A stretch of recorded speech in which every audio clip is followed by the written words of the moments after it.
जय श्री राधे, जय श्री कृष्णा। आइए अब मैं आपको माघ मास के छठा अध्याय सुनाती हूँ। दत्तात्रेय ने कहा, हे राजन, माघ महात्म्य का एक और प्राचीन इतिहास मैं तुमको सुनाता हूँ। पहले सतयुग में वैश्यद नगर में कुबेर के समान धनी हिमकुंडल नामक एक वैश्य रहता था। वह कुलीन सत्क्रिया करने वाले ब्राह्मणों व देवताओं का पूजन करता था। वह खेती करता और गौ, भैंस, घोड़ा आदि पशु पालता था तथा क्रय विक्रय व्यापार करता था। दूध, दही, मट्ठा, घी, गोबर, लकड़ी, फल, अन्न, तेल, फूल, साग, मिष्ठान आदि सभी वस्तुओं का व्यापार करता था। इस प्रकार व्यापार द्वारा उसने 1 करोड़ स्वर्ण मुद्राएं इकट्ठी की। जब वह वृद्धावस्था को प्राप्त हुआ तो यह सोचने लगा कि यह संसार तो क्षणिक है।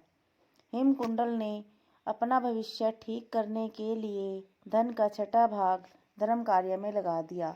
उसने अनेक मंदिर व शिवालयों का निर्माण कराया, बड़े बड़े तालाब और कुएं और बावड़ी बनवाई, छायादार फल के वृक्ष लगवाए। वह नित्य प्रति अन्न दान करता था।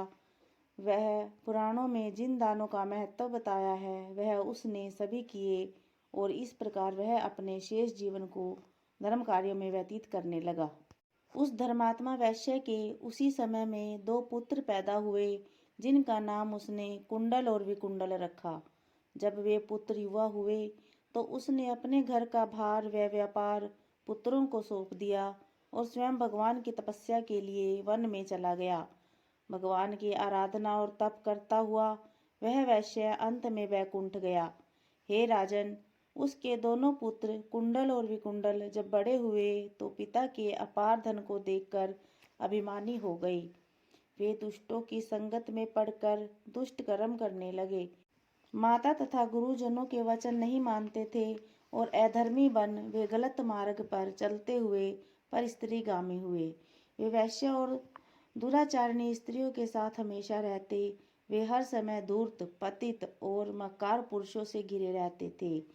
अच्छे कीमती वस्त्र धारण करते, चंदन, कस्तूरी आदि का तिलक लगाए अपना ऐश्वर्य दिखाने के लिए मूल्यवान आभूषणों को धारण करते थे।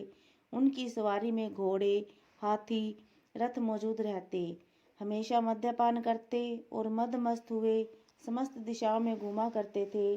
प्रतिदिन भोग विलास में लीन रहकर उन्होंने अपने पिता का बहुत सा धन नष्ट कर दिया।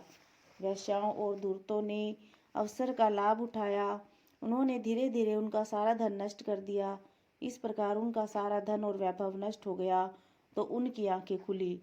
तब वे दुखी और परम दरिद्री हो गए और भूख से व्याकुल होने लगे। धन के नष्ट हो जाने पर मित्र, स्वजन और सेवक उनको छोड़कर चले गए। उनके साथी उनकी निंदा करने लगे। जब भूख से व्याकुल हो गए तो वे चोरी करने लगे।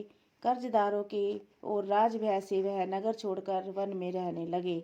वहाँ वे जानवरों का शिकार करके मांस खाने लगे। एक दिन वे पापी किसी पर्वत की ओर चले गए। वहाँ बड़े भाई को सिंह ने खा लिया। उसी दिन छोटे भाई को वन में सांप ने डस लिया।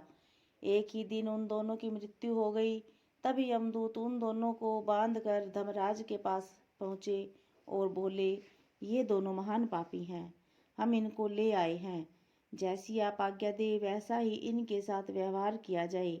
तब यमराज ने चित्रगुप्त जी से उन दोनों का लेखा सुना और कहा, एक को महानरक में डाल दो और दूसरे को स्वर्ग में स्थान दो। यमराज की आज्ञा पाते ही दूतों ने कुंडल को महानरक में डाल दिया और विकुंडल से मधुर वाणी में कहा, आप स्वर्ग में पधार कर वहाँ के दिव्य सुखों का उपयोग करें।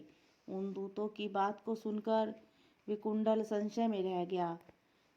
तो यह माघ मास का छठा अध्याय संपन्न हुआ। जय श्री राधे, जय श्री कृष्णा।